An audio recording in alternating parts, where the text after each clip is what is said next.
This block covers lazy evaluation, which is the way that functions and programs are evaluated in Haskell.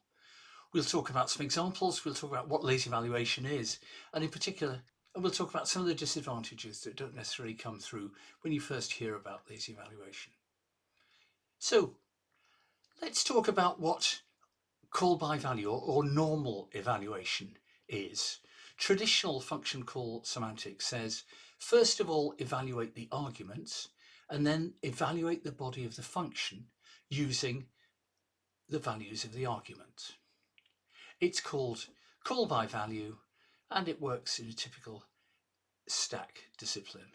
Now let's look at these three functions here. F of x is 0, g of x is x plus 1, and h of x is x plus x.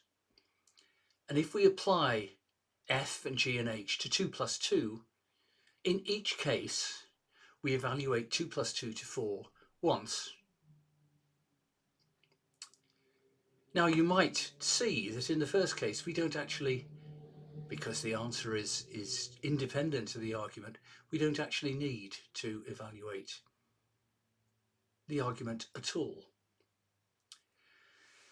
Hence, we can think about doing something slightly different called call by need.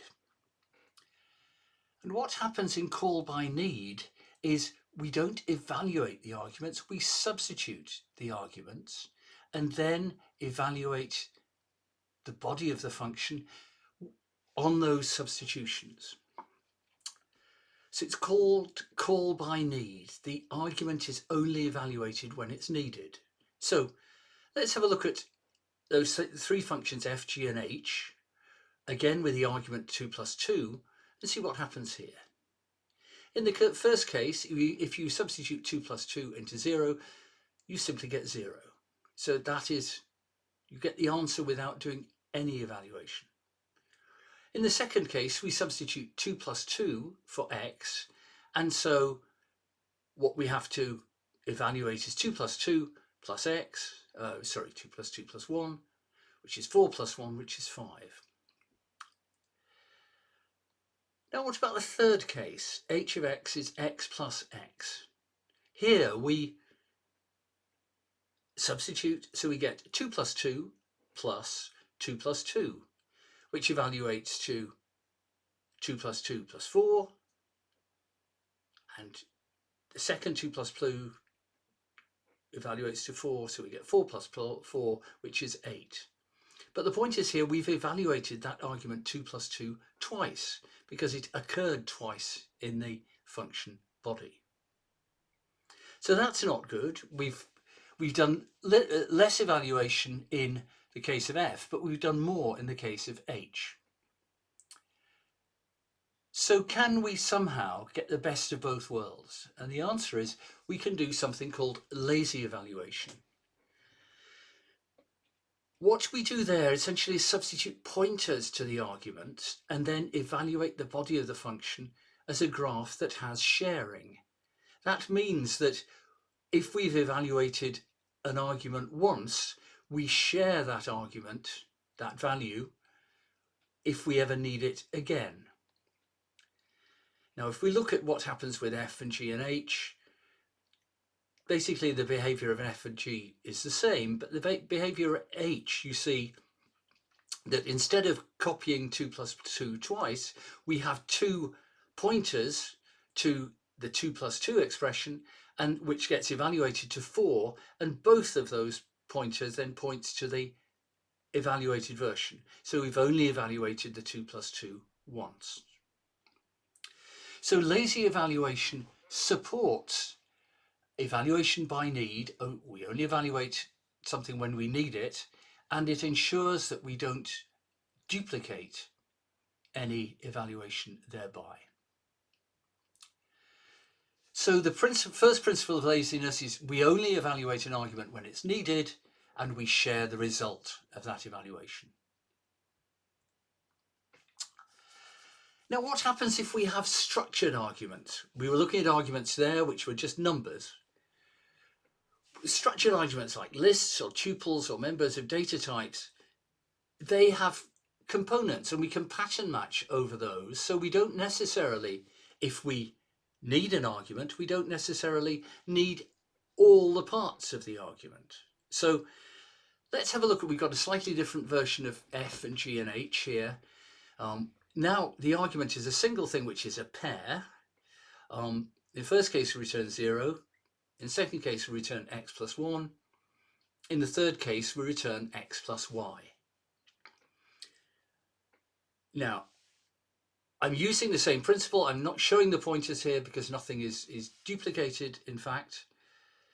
But let's have a look at what happens here. In the first case, we don't have to evaluate any of that pair 2 plus 2, 3 minus 2. We just return 0. In the second case, we do have to evaluate the 2 plus 2. We have to evaluate that part, but we don't have to evaluate the other part. Whereas with h, we have to evaluate both parts of the pair. Now let's see what happens with lazy evaluation and lists. And let's look at a particular example here. In the middle, on the right-hand side, is SFT, for sum first 2. It pattern matches on a list that has at least 2 elements. It matches the first 2 and it returns their sum. And at the top, I've given an explicit definition of the function that gives you the list from n up to m.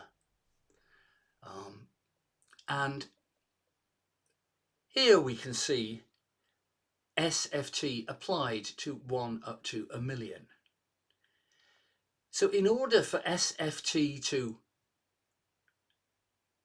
work, we have to evaluate enough of the expression to do the pattern matching. And as you can see here, we can evaluate it so we see it's got 1 at the head and then it's got 2 at the head. And then at that point, without evaluating the list of 3 up to 1,000,000, we can just take the 1 and the 2, add them together and get the answer 3. So we never evaluate the vast majority of that list because there was never any need to. So this is really evaluation by need. It's evaluating the part of the list that we need to make the computation work, but it doesn't mean evaluating the whole list. So the second principle of laziness is only evaluate as much of the argument as you need to keep evaluation going. For example, to allow pattern matching to work. So we only evaluate arguments when needed. We use sharing to make sure we don't duplicate evaluation, and we only evaluate as much of an argument as we need. We might evaluate a little bit, do some other computation, and then come back and evaluate a bit more. But at any particular point, we only evaluate as much of the argument as we need to allow evaluation to keep going. So those are the principles of laziness.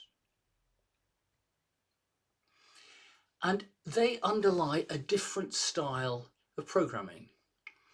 But let's have a look at the example in the bottom corner.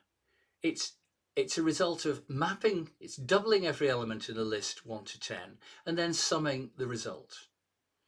Now, in a situation where we had strict evaluation, this computation would mean we'd completely evaluate the list of numbers 1 to 10. We would then evaluate the list of numbers which was the doubles of all those, so 2, 4, 6 up to 20, and then we would evaluate the sum of that second list. So we'd evaluate a list and then create a new list on the basis of that and then sum that second list. What happens here? Let's see what happens. We apply sum to this map. So in order for sum to do something, we have to do a bit of work in map, and that becomes, in one step, 2 colon map times 2 on the list from 2 up to 10. So now we can see the first element is in the list is a 2, so we can use sum to say this gives us 2 plus the sum of the map on the remainder. And by a similar argumentation, we'll get 2 plus 4 plus sum applied to map of double on the list 3 to 10. And so we will continue. What we'll develop is a big sum, 2 plus 4 plus up to 20, which will then collapse to 110. But we never build either of those lists entirely. We simply build one element. We see that we have a cons, and that allows us to fire the sum to add the next element into the sum expression, which is going to be the result. So we can construct algorithms around how data are transformed, and lazy evaluation ensures that in many cases it's not as expensive to do this as you might have expected. You never create these intermediate data structures completely. And so that gives us a style of programming which is very expressive and very high level. But we will come back and talk a bit about efficiency of that kind of style at the end of this block. So just to go back to the principles as we finish, only evaluate arguments when needed and share the result. But when an argument is